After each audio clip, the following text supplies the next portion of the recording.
Hormuz প্রণালীর একেবারে কাছে গিয়েও পার হতে পারল না বাংলাদেশ শিপিং কর্পোরেশনের মালিকানাধীন জাহাজ এমভি বাংলার জয়যাত্রা।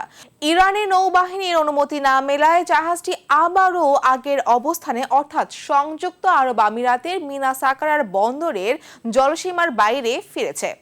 বাংলাদেশ সময় শুক্রবার গভীর রাত 1টার দিকে হরমুজ প্রণালী অতিক্রম না করে জাহাজটির দিক ঘুরিয়ে আগের অবস্থানে ফিরে আসার জন্য রওনা দেওয়ার কথা জানান বাংলার জয়যাত্রার ক্যাপ্টেন শফিকুল ইসলাম।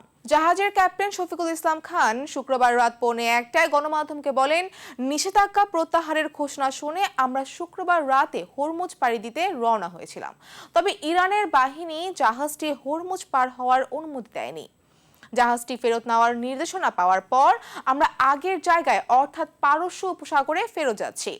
এদিকে গেল শুক্রবার ইরানের পররাষ্ট্রমন্ত্রী আব্বাস আরাগচি সামাজিক যোগাযোগ মাধ্যম এক্সে দেওয়া এক পোস্টে জানান, বাণিজ্যিক জাহাজগুলোর জন্য হরমুজ প্রণালী খুলে দেওয়া হয়েছে। তিনি বলেন, হরমুজ প্রণালী দিয়ে চলাচল করা জাহাজগুলোকে অবশ্যই ইরানের পূর্ব ঘোষিত নিরাপদ পথ ব্যবহার করতে হবে।